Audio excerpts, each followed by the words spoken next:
हाय दोस्तों, मैं हूं जितेंद्र कुमार।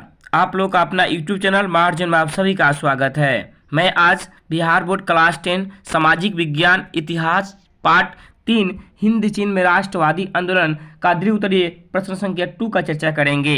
यह घटना सुनेंगे तो आपका पूरा दिल दहल जाएगा, आपका पूरा रूह कांप उठेगा। एक घटना सुनकर खुद आपको इस घटना के बारे में क्या पता लगेगा, क्या आपके मन में चलेगा, इस घटना का जो आपके मन में विचारें उठेगी वो आप कमेंट बॉक्स में लिखकर बता सकते हैं कि घटना को देखकर आपको कैसा लगा और सुनकर कैसा लगा। यह घटना कहीं ना कहीं एक पूरे विश्व इतिहास यानी पूरे दक्षिणी वियतनाम के सबसे बड़ी घटना मानी जाती है। आज उस घटना के बारे में हम चर्चा करेंगे। ठीक है, इसमें क्वेश्चन नंबर 2 है, माइली गांव की घटना क्या थी, इसका प्रभाव क्या पड़ा। अब हम जानेंगे माइली गांव की घटना। कह रहे हैं यहाँ पे माइली गांव की घटना एक विश्व की बड़ी घटना थी जिसकी शुरुआत 1968 में वियतनाम की एक छोटे गांव में अमेरिका सेना ने सुबह में की थी। वियतनाम में अमेरिका सेना ने निहत्थे लोगों पर गोलियां बरसाई और पूरे गांव को बंधक बनाकर पुरुषों को मार डाला और वहां के औरतों बच्चियों को बंधक बनाकर कई दिनों तक सामूहिक बलात्कार किया। फिर उन्हें भी मारकर पूरे गांव में आग लगा दिया और लाशों के बीच दबा एक बूढ़ा जिंदा बच गया रहा था जिसने इस घटना को उजागर किया। यही मैली गांव की घटना थी। यह घटना आप सुनेंगे, सुन भी लिए कि कैसी घटना थी।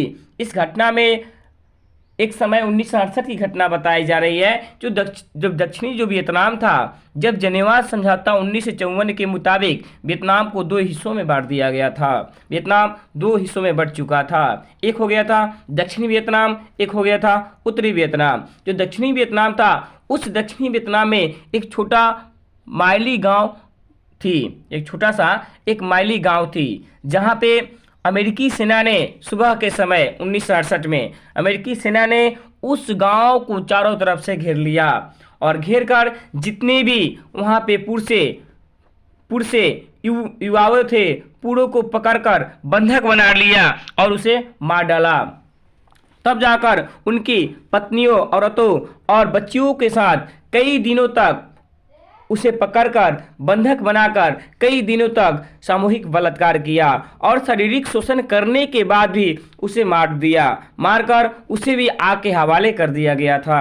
यह घटना में पूरे कई लोगों पर मतलब गोलियां भी बरसाई गई थी बिना कहे। वो लोग, उन लोगों के हाथ में कुछ भी नहीं था, निहत्थे लोग थे। एक घटना सुनकर पूरे वियतनाम में, दक्षिणी वियतनाम में तहलका तबाही मच गई।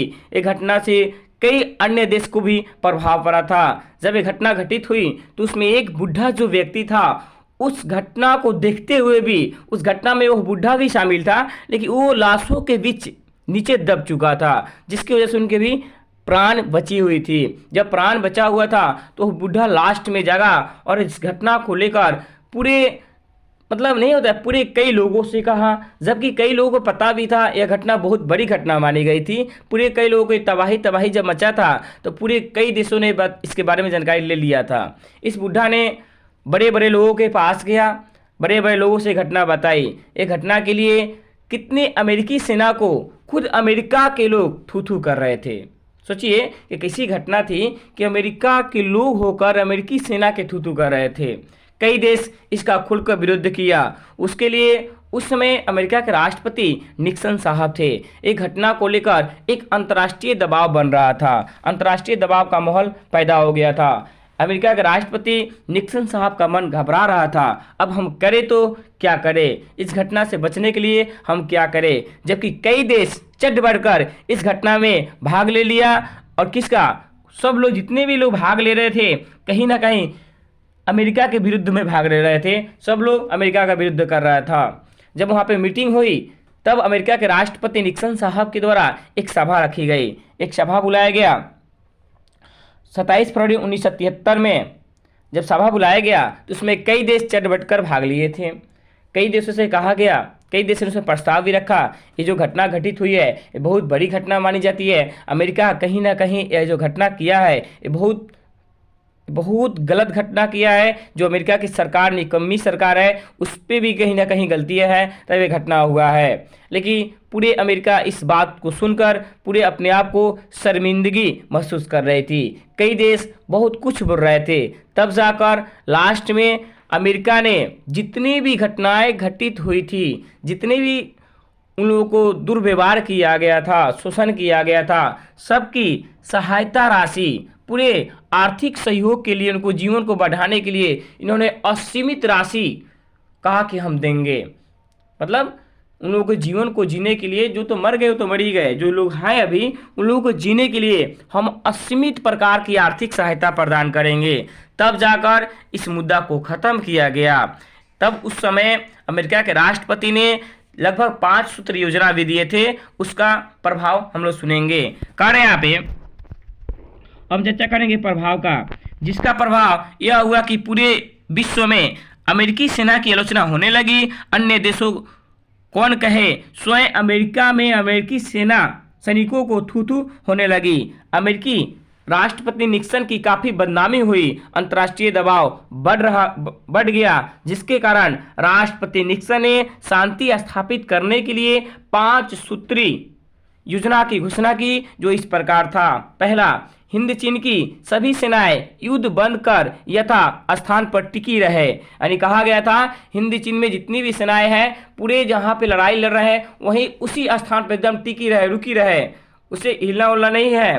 दूसरा पॉइंट कहा गया था युद्ध विराम की देखरेख अंतर्राष्ट्रीय पर्यवेक्षक करेंगे। जब तक युद्ध की विराम नहीं हो जाती है तब तक अंतर्राष्ट्रीय लेवल पर अन्य देश इसका देखरेख करेंगे।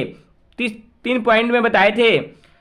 इस दौरान कोई देश शक्ति बढ़ाने का प्रयास नहीं करेगा। इस युद्ध के मुताबिक कोई भी देश चाह कर भी अपना शक्ति नहीं बढ़ा सकता है, जो पहली की शक्ति है उसी पर लेकर चलना होगा। 4 में था युद्ध विराम के दौरान सभी तरह की लड़ाइयाँ बंद रहेगी। ये भी बात कहा गया था जब तक युद्ध की विराम नहीं हो जाती है तब तक किसी प्रकार की लड़ाइयाँ, वो क्यों ना दक्षिणी वियतनाम हो और क्यों ना अमेरिका हो, कहीं भी लड़ाइयाँ नहीं होना चाहिए, किसी प्रकार की लड़ाइयाँ नहीं होनी चाहिए, उस पर पूर्ण रूप से प्रतिबंध लगा दिया गया था। 5 में कहे थे युद्ध विराम के लक्ष्य समूचे हिंद चीन में संघर्ष का अंत होना चाहिए। और युद्ध विराम का जो लक्ष्य था राष्ट्रपति निक्सन साहब का यही उद्देश्य था युद्ध विराम का, कि जब युद्ध विराम हो जाएगा तो पूरे हिंद चीन में जितने भी क्षेत्र आते थे, लाओस, कंबोडिया, वियतनाम, वहाँ पे युद्ध की मामला जो था उसको दबाकर उन लोग राष्ट्र की भावना के प्रति जीवन को उजागर करना, राष्ट्र में विकास लाना इसका मुख्य उद्देश्य था। तब जाकर इस मुद्दा को खत्म किया गया, तब जाकर मामला खत्म हुआ। इस घटना को माइलीगांव की घटना या उसका प्रभाव कहा जाता है। आप लोग इसे देखें, कहीं ना कहीं बिहार बोर्ड में तबाही मचाने वाली प्रश्न होगी, कहीं ना कहीं कम समय में सिकंदर बनाने का आश्रय दिया जाता है इसके। ठीक है, आप लोग इसे देखें, लाइक करें, प्लीज़ शेयर करें और प्लीज़ सब्सक्राइब करें। धन्यवाद। जय हिंद, जय भारत।